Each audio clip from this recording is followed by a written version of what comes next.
Welcome to the Mystical Mermaid Lounge podcast, a space where all spiritual seekers are honored and celebrated. This podcast was born from the journeys of your hosts, who have each faced her own dark night of the soul, but they've emerged with an unshakable belief in divine connection, cosmic inspiration, and her true life's calling. Join us on a journey of personal growth, transformation, and magical self-discovery. Your first co-host is Chloe Brown, a gifted intuitive empath and shadow work life coach. Your second co-host is Keone Starr, an intuitive energy worker and acclaimed past life regressionist. The Mystical Mermaid Lounge podcast starts now.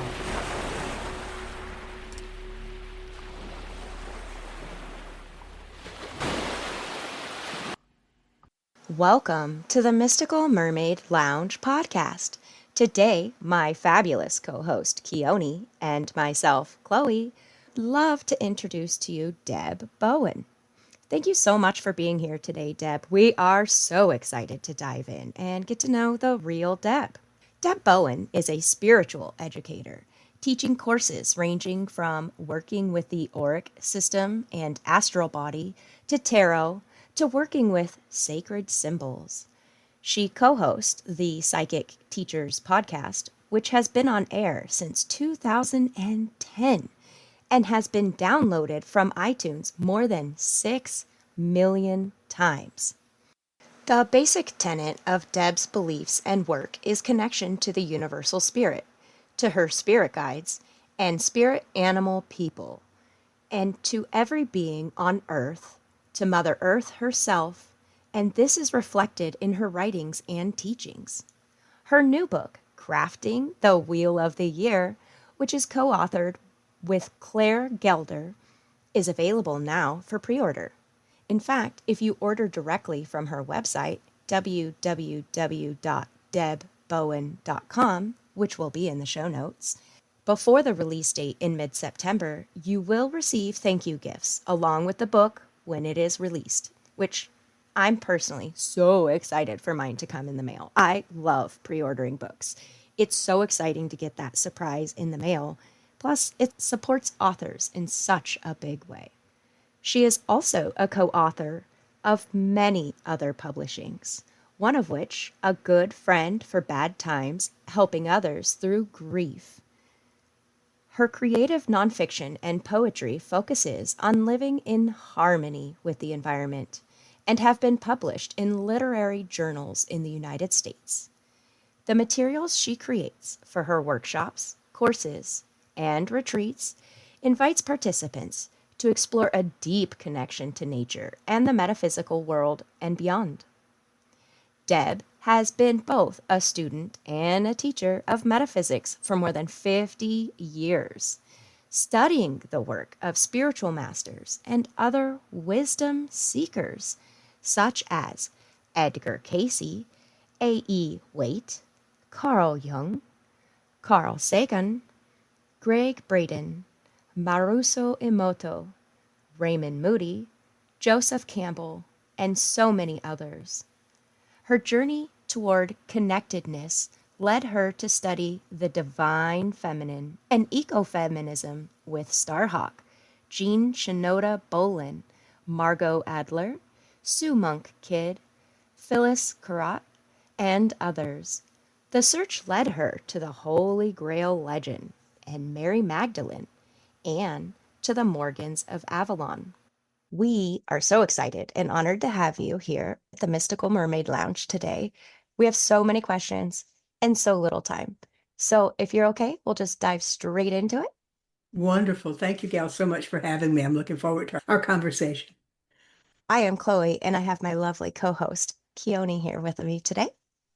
Thank you so much for joining us, Deb. I am really interested in getting to know you a little bit more. I've heard your amazing podcast and listened to you on Opening the Door, and I'm really looking forward to this. Thank you. Me too. Psychic Teachers feels like it was such a foundational offering. You created or co-created this podcast during a time where not only was it considered taboo, but I believe it was a call-in talk radio show at first. Could you talk about that a little bit, please? I think we were actually one of the first podcasts out there. 2010 was a long time ago. Okay. So there was a time a long time ago when I used to teach tarot in my living room, and Samantha took my introductory course, and we became friends. And we would talk on the phone a lot at night about all this mumbo jumbo stuff. And she said, let's do a podcast. And I said, I don't know what that means, but okay. And so the only podcast outlet there really was, I think, back then was Blog Talk Radio. I can still hear the woman's voice in my ear. And there was no editing option. There was none of that stuff. We called in on a landline to a toll-free number. And when we started talking, there we went. That's it. What it was what it was. And our initial plan, as you have mentioned, was to be a call-in psychic show. And I guess about 3 weeks into that, we started getting hundreds of emails from folks saying, stop with the questions, just teach. So we did. And we changed it from a call-in show to a teaching show, which is what it has continued to be now, lo these many years. And podcasting, of course, has changed dramatically. The fact that I'm talking to you all in this new crazy way is testimony to that. Samantha has dragged me kicking and screaming into all of these new technologies. I now have this $1 million fancy microphone in front of me. So I And am you so sound lovely. You thank do you. have great audio quality. Do give Samantha the credit for that. Besides all of that, me being such a Luddite, I am very grateful for this technology because it allows me to connect with you and students that I have from around the world who take my courses and folks from around the world who listen to the podcast. So there are many blessings to it as well. So that's how psychic teachers came to be. Gosh, how intimidating to talk about something so taboo and have no capability of editing like we do None. in a modern world. So It was bold. what it was. It was what it was. I'm wondering why you're kicking and screaming in the 21st century. We were just talking about that coming into a different age. Do you feel that it has any sort of barrier or provides a barrier to connection? I can't imagine that, but I'm just wondering, do you feel more comfortable at another time? I'm a real control freak. I know that about myself. I am. And all this technology controls me. Before we started recording, my internet server went out, right? And I had to do all this button pushing to make it work again. Well, there was a time when I had a landline, the old-fashioned landline, we could just talk on the phone and we'd be done and all would be well. I lived for 21 years in a house that I heated primarily with a wood stove. I have all this stuff because I gotta. I would really live much more simply if I could. It's the simplicity of it and also being able to control and understand how to control. I think that's the big thing, right? Because it's become so complicated that just the lay person, like you said, we're all just pushing buttons. So we're not really understanding fully how everything's connecting. But No, there is no barrier, right? As far as having any sort of psychic or mediumship connection with people over the phone. Clearly, people were calling in and you were having no issue that way. no, no. I don't think, I'm not sure I'm accurate about this. I need to ponder this. I'm not sure that intuitive connection works through the internet. I think it works on something bigger than that. 100% agreed with that. Yeah, I definitely would agree with that. We're just lucky enough to have the internet to do the face-to-face while everything else is doing the work. What was it like to speak openly about intuition, different energies, the spirit of the world? It wasn't always, I'd imagine, wasn't always receptive. And how has the spiritual community evolved since you first started, whether it was in your personal journey or your podcast history? I think that the world in which We lived, Samantha and I, initially with the podcast, was a double-edged sword. We both had day jobs in academia. We both had responsibilities otherwise. And so our interest in metaphysics really could, depending on how we couched the language, it could be taken to be an academic exercise. How are we interested in this from a philosophical perspective, however? But when you get to the working of real intuitive work, it became a different thing. We both maintain that you're not special because you're intuitive. We're all intuitive. All of us are intuitive. We all have that ability. It's not, what is special is those folks who cultivate it and work with it a lot. But we all have that. And so part of what we have done all these years is to foster other folks' awareness of their own ability to be intuitive, to do intuitive work, to see the world around them in a deeply connected way. Samantha and I are dramatically different. If you have listened to the podcast or looked at our pictures, you know that. Samantha is pink, fluffy, and bubbly, and I'm old and curmudgeon-y.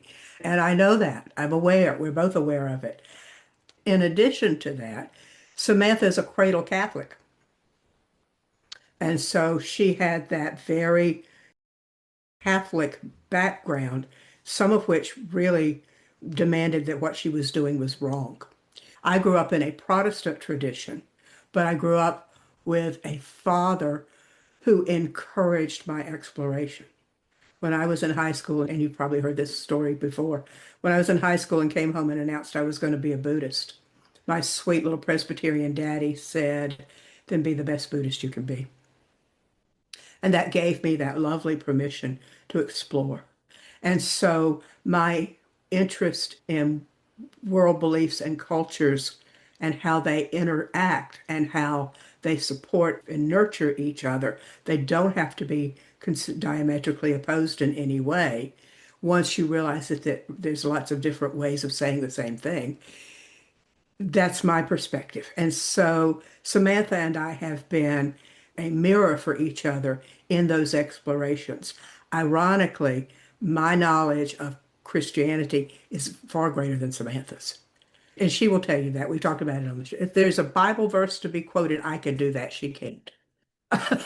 We just laugh about that stuff. So one of the things that we wanted to accomplish, although we didn't set out with it consciously at all with the podcast, was to model how folks of very different backgrounds, very different beliefs could come together and be respectful of each other and honor and support each other's beliefs. And we've done that now for 15 years. Yeah. I'm wondering what you found with your relationships with the Lakota people and meeting different people culturally around the world. As you know, tribal people have a very different relationship with their creator. It is not necessarily a fear-based belief system, we'll put it that way. And there's an understanding that we are all co-creators in different ways. And yet, when the Catholic influence came in, my mom shared that with me and said, you have to go with what guides you, which is very much what sounds like your father said to you. Not that this is right or this is right, but your search for your own meaning in this process is what's important. I'm wondering if that is how you ended up finding your path and your belief system, or is that still even changing? First of all, I cannot nor will I ever speak for my Lakota folks. I can't do that. I won't do it. I'm a white girl. But what I will tell you that I have taken away from the teaching from my elders on the reservation with which I have connection is that there is this lovely honoring and acceptance of so many differing beliefs. Our ways may be different, our language, how we address that creative energy, whatever it's called, however it's named, is okay. That's just fine. If I were to go to a Catholic church on a Sunday morning, I would sit in that church and absolutely honor the Catholic way of doing what they're doing. If I were on the res in a sweat lodge, I would honor that way of doing things. And church and sweat lodge are not the same thing. Let me make that real clear. So I think it becomes a matter of being curious and saying, this may or may not be my path right now. It may be later, but at this moment, it may or may not be. But I certainly respect that it's your path. That's what I do with that. To answer your bigger question about how my beliefs evolved, when the Beatles went to India, my world changed. Because, that's what you do when you're in high school and you think that George Harrison's the cutest guy on the planet. And so there's that. And so that opened the door for exploration of Eastern thought, but not wide enough because I didn't at that time know the difference between Buddhism and Hinduism, for example. Neither did Daddy, but that was okay. So from that, there came this interest in world beliefs and so forth. I'd always been a student of mythology. I got my first copy of Edith Hamilton's mythology book when I was in the fourth grade. So I have always studied mythology, Greek and Roman and Egyptian and Celtic mythology, all of that for many years. And then when Ruth Montgomery wrote that biography of Jean Dixon called The Gift of Prophecy, that opened up a whole other world and gave me a bunch of other names to research, like Arthur Ford, for example, and all that kind of stuff. So that sort of gave me a segue. And then I met the two people who have been for more than 50 years and who still are today my best friends. My wonderful friend Granny Jean, the palm reader and basket weaver, and my friend Joel, the crystallologist. And the three of us set out on this path together of exploration. And we were initially, like so many of our podcast listeners, kids in candy stores. We just took it all in. And at some point, we realized, well, wait, this is all fun and interesting, but what's for me? What do I really believe? And I suggest to people that they ask for the gift of discernment. What I mean is really critical thinking. I'm really talking in terms of making a decision as to what is your truth, what is really the path that works for you. And so that exploration never ends. I pray I never stop learning. In fact, I say that I know I can't do this, but when I die, I want to go to the other side with a notepad and a pen. I have questions. But so, I noticed it wasn't an iPad. what the hell's that? No. That's awesome, Deb.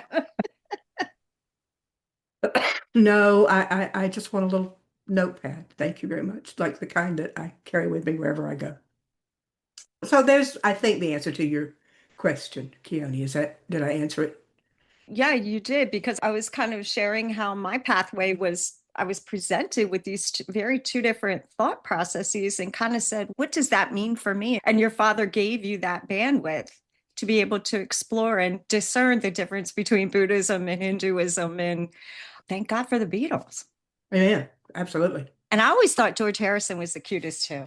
My sister was all about Ringo, and I'm like, God he wasn't even the first. There was Peter Best, and then we go down that path. And you're right. We could talk about that for days. I love that you brought that up, Deb, because actually, when I first started really listening to myself and really trying to discern what works, I feel like I get most of my knowledge, it's not in this physical realm, through music. And so as I've heard you speak about that through years, those two things have just really deeply resonated with me and allowed me to learn that I do not need anybody else to believe what I believe, that as long as I'm not harming anybody or myself, that it's okay. And that's really what I learned from your podcast. So thank you for bringing that up. Sure. Yeah. Oh, yeah. We could have a whole conversation about music and how that guides us every day. Looking back, what would you consider one of your biggest personal struggles and maybe one of your greatest successes on the path of becoming the iconic voice that you are today in this earth-based spirituality, intuitive wisdom, and crone work? And I love that you don't add labels so that it never feels exclusive. It always feels inclusive. I try. Gosh, that's a great question. Thank you for that, Chloe. I have never felt like I do enough. I don't feel like I do enough. And here's what I mean by that. If I were truly walking my talk, I wouldn't be sitting here with you this morning. I would be at some kind of organization or some kind of meeting or some kind of political event lobbying for the rights of coyotes, lobbying for the rights of the trees, working towards saving Mother Ocean from that horrible trash thing out there. That's why I say I don't do enough, because to me, when I think about the journey that I have come along, I don't think of myself so much as a psychic anymore. I really don't. I don't know if it ever really goes away, but that's not the primary label or energy of the work that I'm doing right now. It really is the idea that if we don't save this planet, we don't have a planet to live on. And I don't mean we as human beings. Remember, I don't believe in a hierarchy. I believe in the great gift-giving circle and that we all are equal. The ant people have no less respect and responsibility than the elephant people, and humans are not at the top of a hierarchy. And it is that circular way of thinking that really makes me say, I don't do enough. That's why almost all of the articles and creative nonfiction work that I have in Salvation South, all of those pieces are focused in some way on our connection to Mother Earth. And that really is so much more of where I see the need for me. I can't speak for other people, but it's the need that I have to be deeply connected to Earth energy. Because if I'm not doing that, then how am I connected to anything or anybody else? In real life, I have to go to the grocery store and clean the toilet and stuff. I mean, all that stuff, real life does all of that too. So how do I balance that? It's one of the reasons I love Tarot so much and have taught it for so many years is because Tarot teaches us connection, all those different belief systems and mythologies and cultures that you can see on any given key is about connection and how we can work together. And the other thing it teaches us is finding balance and connection within ourselves. And you see that on all so many keys. And so when I teach Tarot, and I teach a lot of Tarot, when I do that, it's another vehicle where I can talk about how we can see ourselves beyond our internal self, but our connection to the broader world around us. Yes, that's so relatable. We might have heard you on Opening the Door podcast with Haley B Oh, that because was a great interview. I was so happy to talk to her. she's phenomenal. She is absolutely an investigative journalist, in my opinion. And gosh, I just adore her. I could rave about her forever. But she asked you a question that we wanted to pick up on. She asked if you had a favorite tarot card, and you said you had two. And I believe, unless I missed it, you only told us about the Temperance card. Could you tell us what your second favorite card is? The Hermit. In the traditional Waite-Smith deck, the Hermit is garbed in gray. He is standing on a snow-covered mountaintop. He has a staff in one hand and a lantern in the other. And the light inside that lantern is a six-pointed star. That's it. That's all that's on that card. And yet, the incredible wisdom, the numerology, the connection to the cosmos, the notion that the teacher is a guide, but also always a student and always supported him or herself because they have a staff.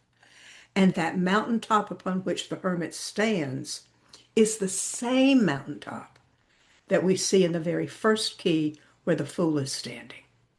And so the hermit is a teacher for the fool. And if you lay out the major arcana in order, you take my class, you'll get the same exact little lecture. If you lay out the major arcana in order, you can watch the flow of that ice melting from the fool until the figure in the world is swimming in it, dancing in it. So that's why I love the hermit so much, in a nutshell. There's more. But I love that six-pointed star, that notion of as above, so below, the whole notion of sacred geometry and the platonic solids, and on and on and on it goes. Yeah, sacred geometry can definitely be that rabbit hole for a long time. I taught a One of course in many. sacred geometry this spring and had such a nice bunch of people in that class. So another question that I did have, that's something I've been trying to get myself to actually email in, because I love the monthly episodes that you do with the readers' questions. But for some reason, I just couldn't get myself to do it. So since we have the luxury of you here, do you believe all empaths are psychics, or all psychics are empathic? What do you think about that connection? I don't know a lot about the notion of empaths. I really don't. Again, I think we're all those things. That's exactly why I wanted to ask. I figured that would be a very simple, straightforward answer for you. There you go. I'm just not going to put all those people in boxes. I'm just not going to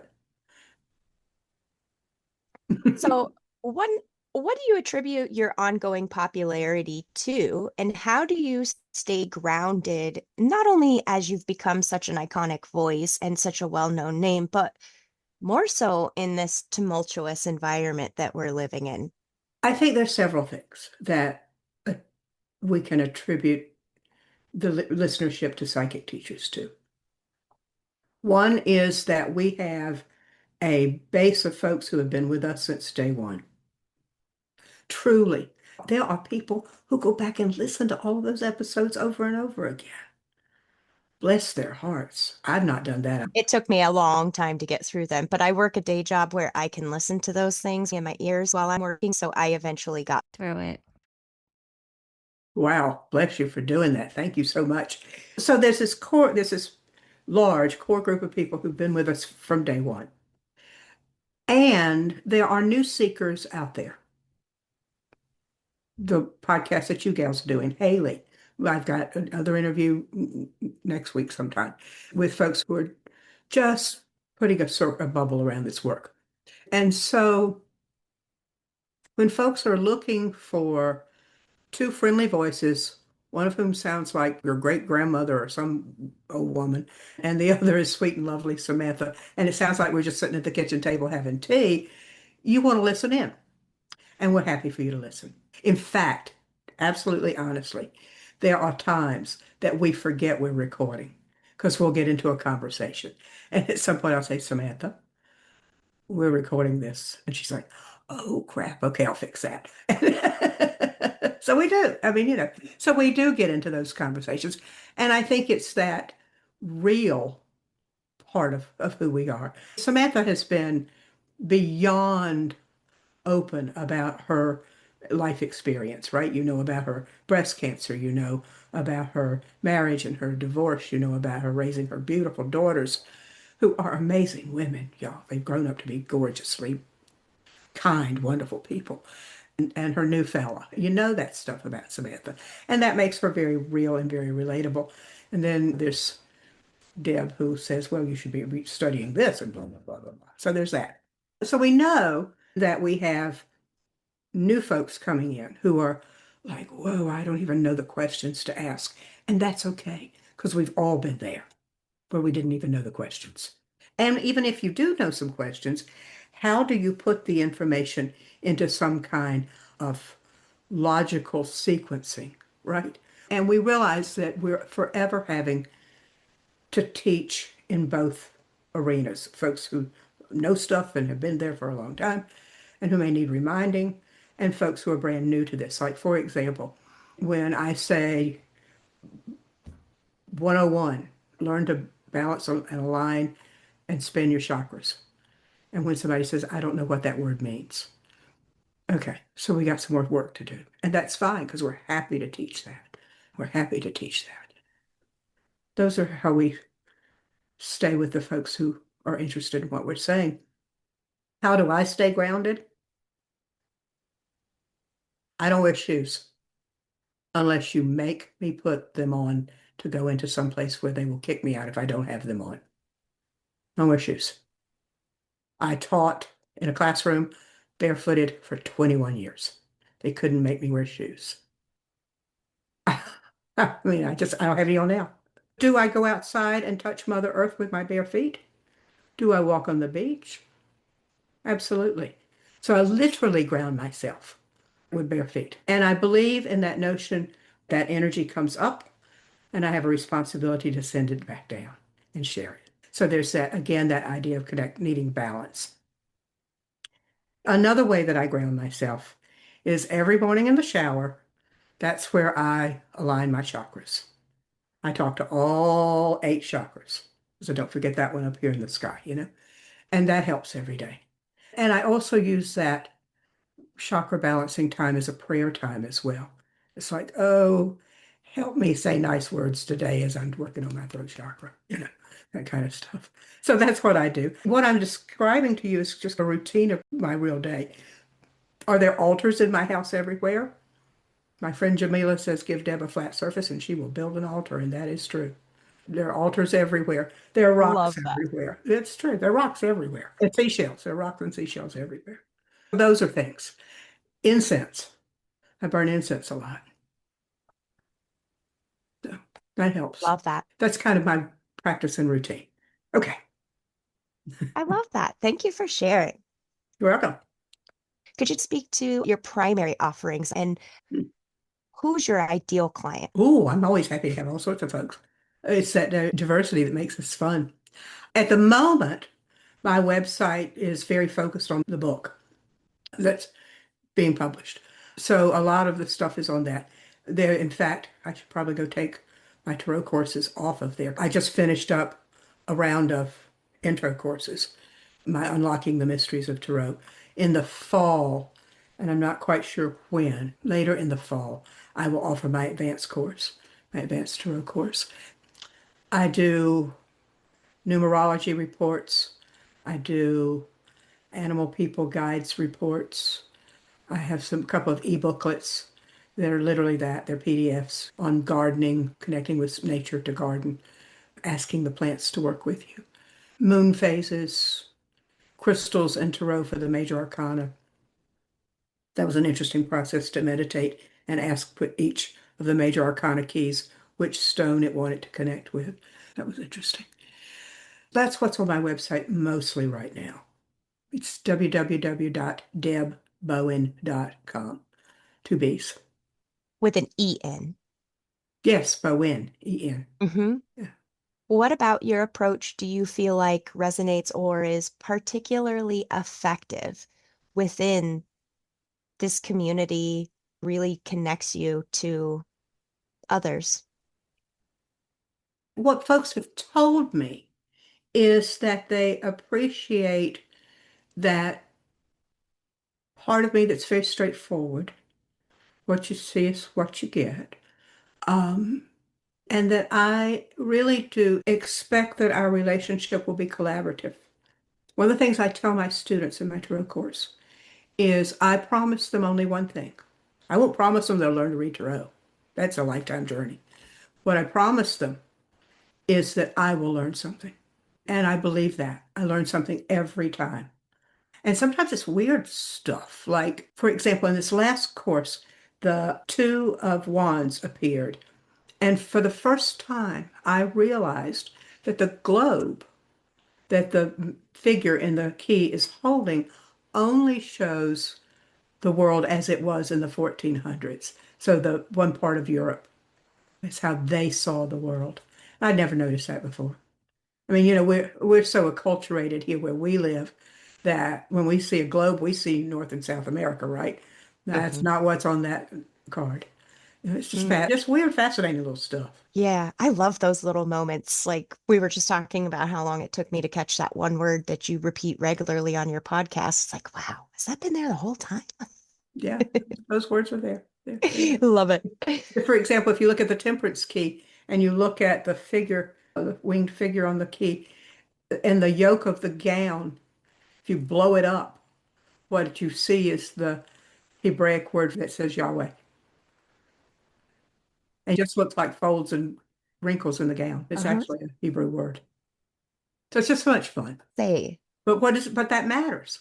The fact that yes. symbol is hidden in that key is something that can be very helpful if you're working with the key. And one of the things I also teach my folks is that reading tarot is great and fun and wonderful, but there are a zillion other ways to work with the keys rather than just doing divination work.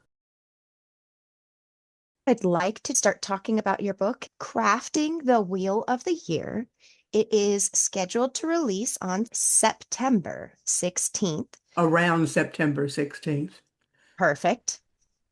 With the And fingers crossed. yes, yes. And I just wanted to plug in your website, www.debbowen, like she said, two B's, OWEN.com.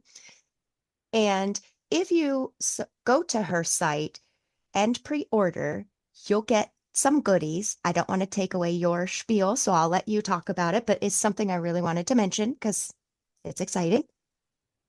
So, with that book coming out around September 16th, which looks lovely, which you co-authored with Claire Gelder, it feels like a timely offer. Claire was a student of mine in a lot of classes, and she emailed me and said, would you be interested in co-authoring a book with me?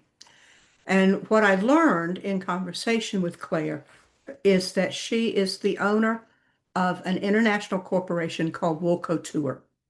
She won, I'm not sure I'm going to get this right, whatever that Shark Tank thing is, but in That's what it's called. the Mhm. England thing, whatever that version is. Claire won it. And so that gave her investors to build this amazing business. And this book is her eighth book. Her other seven books are all craft books, just, craft stuff. So when she emailed me and she said, what if you and I partner in writing a book where I do the craft stuff? Because Deb doesn't do crafts, y'all, I confess. And Ah, what? I know, I'll come back to that. And she said, but if we create a book that talks about the eight seasons in the Celtic tradition, and you write the history and the culture and the spirituality and all that stuff, if you write that and I do the craft piece, we could have this lovely collaboration. And not only can we have this collaboration with the history and that piece and the craft piece, but also across the ocean. I mean, she lives in England. And I said, well, okay, let's see what happens. We wrote a proposal, sent it to her publisher, who said, yeah, let's do it. And off we went. The process of creating the book was so much fun. Gosh, I had such a good time. What lovely people to work with. Claire is a delight. Her creativity knows no bounds. She is something else, y'all. And the woman who was our editor was just lovely. She was very kind. She was a little nervous about working with me. And I said to her, I spent 14 years as a technical writer. I spent 21 years in academia. I'm used to being edited. You can't hurt my feelings. Oh, I was going to ask And why she was nervous. That answers it. I said, you can't, I mean, I'll be fine. And interestingly, other than a couple of little things, the only thing she changed that I wrote was she added the U's in the British spelling of words. So that was fun. So what you see is what I wrote. And it was a long time in the process and the photography and all that stuff. And I wish I'd been across the pond to be able to have been there at some of the photo shoots, but it couldn't work out the way it all happened. So the book is a labor of love from both of us.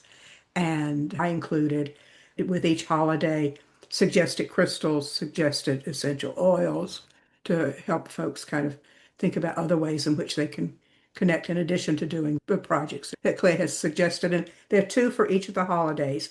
And then there is a 17th project that incorporates the symbology of all 8 of the holidays together. So that's in the book too. So, yes, you can order it from either of our websites, debbowen.com or woolcouturecompany.com is Claire's website. And you can order hers from anywhere in the world. I am only shipping to the US, but Claire can ship from anywhere in the world. When you place an order, you get a confirmation email from me with a note telling you around September 16th. I have no control over what the printer is doing in yet another foreign country. So there's that mess, But see, I'm back to Deb in control again. See, I think you're laughing Full at me. circle there. You're absolutely right. But if you order from either of our websites, here's what you get. When the book is published, we will snail mail you the book with a card inside. We didn't want to just do a bookmark, so it's a postcard size card with a blessing on it and a note from the two of us. So you get the card in the mail with the book, and then we'll email you a downloadable MP3 that's a meditation that walks you through the 8 holidays, a Merlin the Magic Cat crochet pattern, and a Minerva the Owl knitting pattern. And that was Claire's idea. Isn't that lovely? Isn't that sweet? So you get all that stuff if you order, and there will be a deadline. I'm not quite sure yet. I've got to talk to some book dealer friends, but there will be a deadline as to when that offer will end on my website. You can also, of course, order it through online retailers or your local bookstore, please, if you don't order it from me. But you don't get the goodies if you do that. You only get those if you order directly from me or from Claire. If you order from the online website called bookshop.org automatically sends a portion of the book to my favorite bookstore, to a brick and mortar bookstore. Gets a little bit of money from that. Yeah. So there's that. So I hope y'all enjoy the book. I mean, I'd love to have you buy it. I already pre-ordered mine. Thank you. Of course. How do you envision crafting the Wheel of the Year to help people live a more soulful and connected life that's more in natural rhythmic patterns? So whatever spiritual tradition you are a part of, Christianity, for example, you know what day Christmas is, right? I mean, Christians know when Christmas is, right? Exactly, right? Definitely. But we don't always pay attention, regardless of our beliefs, to what phase the moon is in, what zodiac sign we're in. When Mercury goes retrograde, that's the one that everybody at least does pay some attention to. But do you know when Saturn goes retrograde? Most folks don't. Do we pay attention to the day, the moment that we move in from one season to the other? For example, on June 21st, we moved into summer, right? Moved into summer. Well, the holiday that corresponds to that in the Celtic tradition is Litha. And it's a beautiful holiday that honors that father-son and that connection to the growing things and the ripening of the grain. Remember, these are agrarian holidays. And we forget when we go to the grocery store and we forget that bag of carrots used to live in the dirt, right? And we forget the people who grew them and the people who picked them, right? We forget that stuff. So it's that kind of an awareness of that we are not separate from and distinct from that cycling of the seasons, that we're a part of that too. For example, just a few days ago, we celebrated the first of the Harvest Festival. There are 3, and the first of them is called Lunasa. And it's named after the Celtic god Lu, who created the holiday in honor of his mother, who was the queen of the Tuatha. That's fun historical mythological stuff, but what does it mean? What it means is that now everything is ripening. The corn is ripening, the grain is ripening. And when I say the grain is ripening, we go, oh, okay, that's a big field of all that sort of beigey stuff. No, that's the bread that's on your table tonight. And how did it get there? And who do we honor that got it to us, right? So it's the connection to the land and to the people who do the work. And that to me is really so much of what honoring that cycles of the season is really all about. So we have the four solar seasons, right? Winter, spring, summer, fall. And in the between each of them, we have what we call cross quarter days. And Lunasa is a cross quarter day. It's a whole long story and too much to talk about today, I'm sure, about why the year begins at Samhain, which is October 31st. But that's a whole other story. But it's in the book. I was driving to work and I felt almost like a season shift. It was Mm. very interesting. I felt this energy. It was very evident what I felt. It was very clear. Once I got to work, I did some Googling and I realized, oh my gosh, it's April 1st. It is what you were talking about. And this August is, 1st, right? that's what I meant. Yes. Okay, gotcha. But this is also my first year that I've had a huge successful garden and everything is really into bloom. I actually had a panic this morning with the water. So yeah, I'm finally getting the connectivity that I wanted with nature. So I'm so grateful for a book like this that really helps me understand what resonates. Right.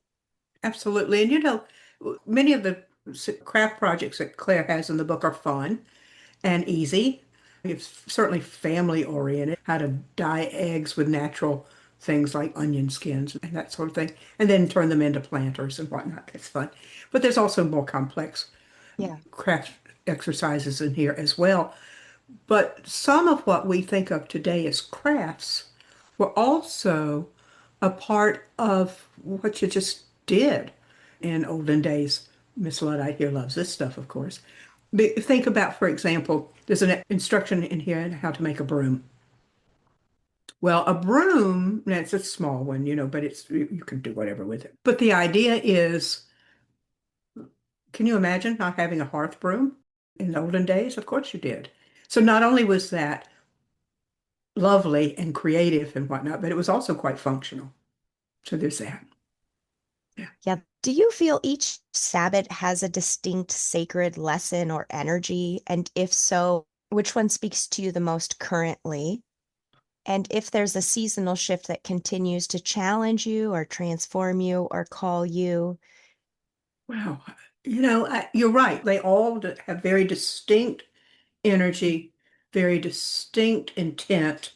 And yes, I'm like you. I can feel that shift when we move. You can see a marked shift in the sunlight across the living room floor on a certain day. I mean, that's the kind of stuff that's really fun. I love all of the holidays. I think I love Samhain because it's the beginning of the year. It's a time to begin to rest. It's the third harvest.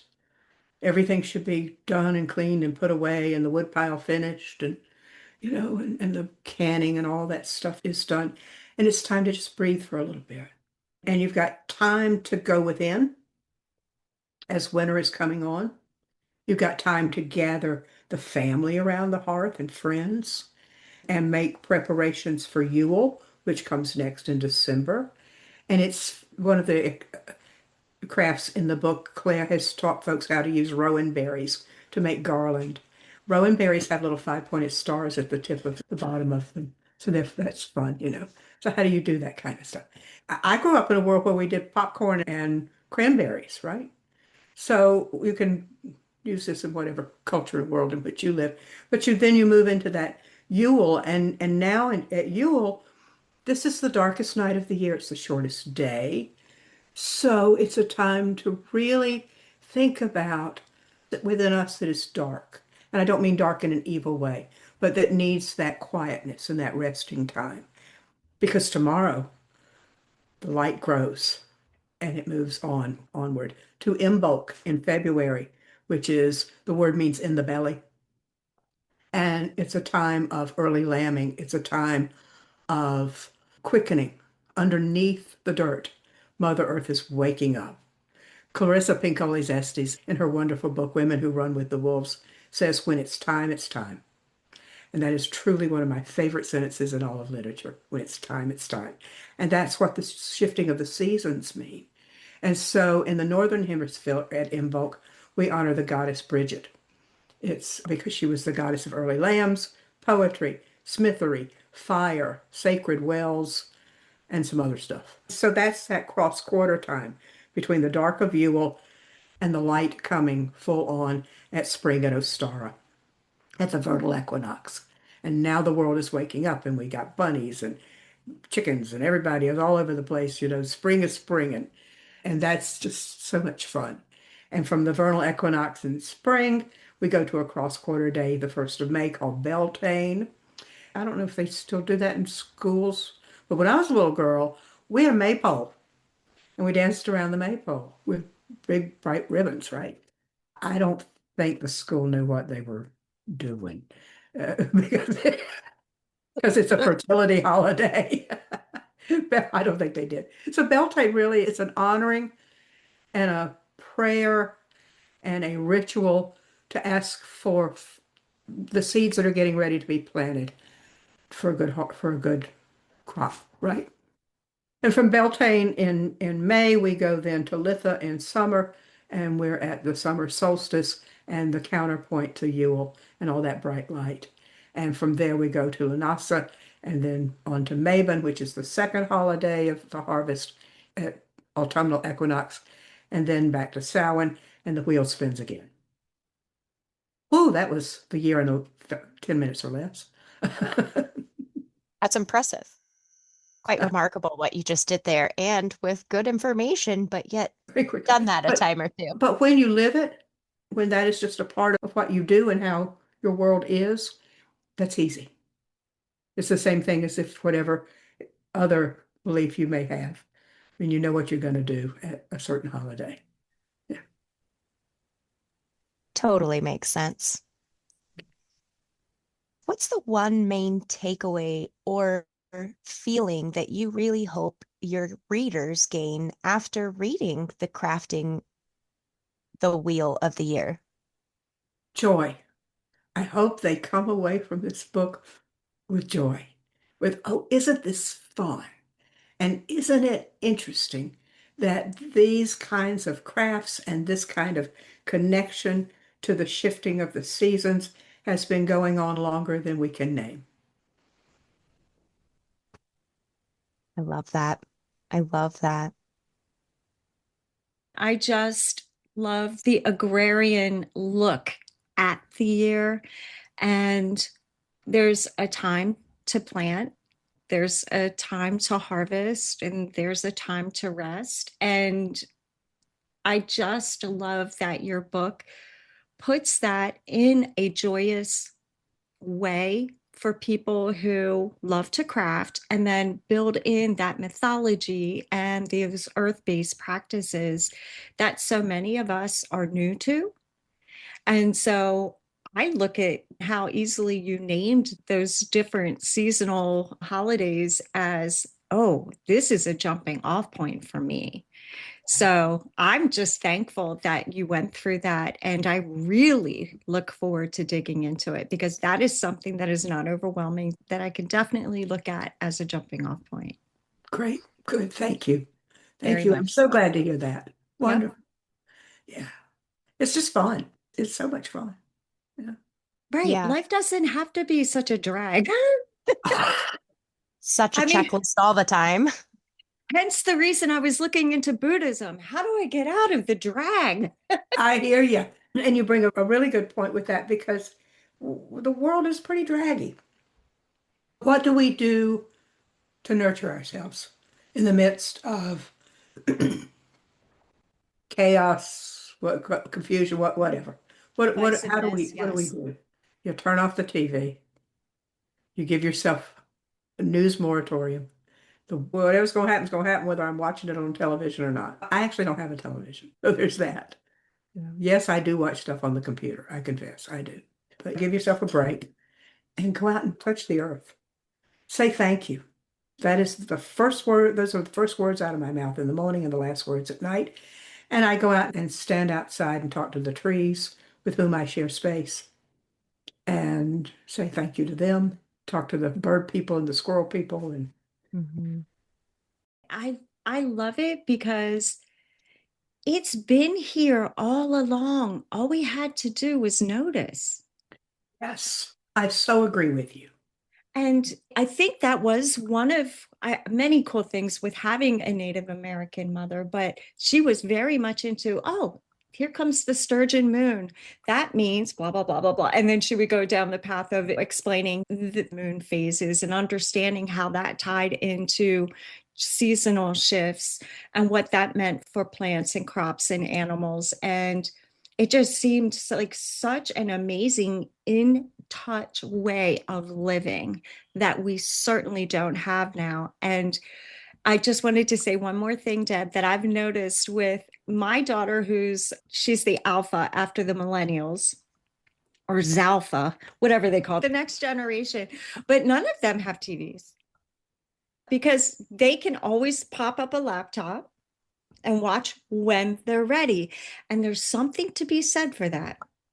Isn't that interesting? Wow. So where Yes. we were deluged constantly, right, as a way of staying in touch, they've chosen to, and maybe it's money because they're young and they can't afford all the cable connections and who knows, but Yeah, I don't know. I don't know. I remember watching television as a child. We had a TV. I remember watching the news when I was a teenager and tremendous arguments with my sweet, wonderful daddy about the Vietnam War. Cannot tell you how many times I left the dinner table in tears. We had very differing views of that. Eventually, he came around to my perspective, which was kind of cool. It was as a result of that that I quit watching TV. I said, I don't need to know. I just don't watch it all this time, you know. It's interesting to hear how younger people see the actual equipment. I've watched folks just throw their computer on the floor. I paid too much money for that darn thing. I'm not doing that, you know. so funny you say that. And they cover them in stickers and all kinds of things. And I'm thinking, that thing costs, do you have any idea? It's just a different value proposition. But the other thing that you said is really important is that the news programming that we had, whether it was Vietnam War reports and such, they're not looking at traditional news the way that we received our programming. So they're searching, God help me, whether it's YouTube or TikTok. I hope it's something a little bit more informed. But the point is, they're searching out their own venue to receive their news. They are indeed. And I hope that they are asking for the gift of discernment, which really concerns me a great deal. I'm old enough that I remember when we had ABC, NBC, and CBS, and they just told what happened, and that was the end of the news. There was no commentary or pundits or any of that stuff. It was just, here's what happened today. Have a nice night. I mean, I can still hear Walter Cronkite in my head, but that's not what it is now. And anyway, what is news? What is truth? I mean, there's a whole other conversation, isn't it? Yeah, truth is what we agree it is. Ooh, that's But true. I Anyway, don't want to make us run over time. So We just talked about that I'll shut yesterday, up actually. now. we'll hush on that. Anyway, what else do you all want to know or ask of? Are we Those good? were, those were all great things. I just wanted to say that I was very excited also about this book because whether you're a crafter or whether you're somebody who just genuinely wants to maybe understand all of the different religions or philosophies or thought processes, we've encountered a lot of people who think in that path instead of just one box. And I love that. And so this book speaks to me for those reasons because it feels like a book that was created for everybody. The craft projects go from very simple and fun to much more complex. And regardless of your beliefs, summer solstice is coming. Winter solstice is coming. The seasons are doing what they do no matter what you believe. And, Mhm. and isn't it fun to look Education at is them? key. Hmm. from Mm-hmm. varying perspectives. I mean, for example, and I'll push after this, but if you look at Imbolc in February, if you're a Catholic, you're celebrating Candlemas is the name for it in Catholicism, right? Again, there's that notion of we're far more connected than we are apart. There's that. Yeah. Well, we're so, so grateful to have you here. One of the things we always ask our guests if there was any guidance, mantra, affirmation, anything you felt so called to share with our listeners. Absolutely. Thank you for asking that. That's a great question. Many years ago, I had a crazy thing going on at work, and I was just nuts. And I called Joel and I said, talk me off the ledge. There's crazy stuff going on here. What do I need to do? And he said, push pause, be present, see the spirit. Push pause, be present, see the spirit. And those three suggestions work together to remind me to sit down and shut up and be still a minute, push pause, to be present right here in this moment and right now. And what can I really do in this moment? And for whoever or whatever is involved, what is the spiritual aspect of that question and that person? Thank you, Joel. Thank Yes, you, thank Deb. you, I see Joel. the And spirit thank in you. you. The spirit in me sees, namaste. Spirit in me sees the spirit in you. Yeah, exactly. Yeah. Thank So you, my grateful friend. for your time. Thank you. Have a wonderful Thank, day. thank you. And thank you so much for having me. This was so much fun. We'll talk again soon. Okay. Indeed. Bye, Bye. everybody. Thanks for diving into the depths with us today. If you enjoyed this episode, show your support at buymeacoffee.com/mystical mermaid lounge, as every little ripple helps keep the magic flowing. Would you like some more deep, soul yearning conversations? Well, then swim on over to our sister podcast, Past Lives Cafe, where Keone deep dives into those past life experiences. Also, we'd love to hear from you. Please don't forget to rate and review and drop your feedback and comments at our website, mysticalmermaidlounge.buzzsprout.com. Thank you again so much, and don't forget to catch us at the next high tide. Bye bye.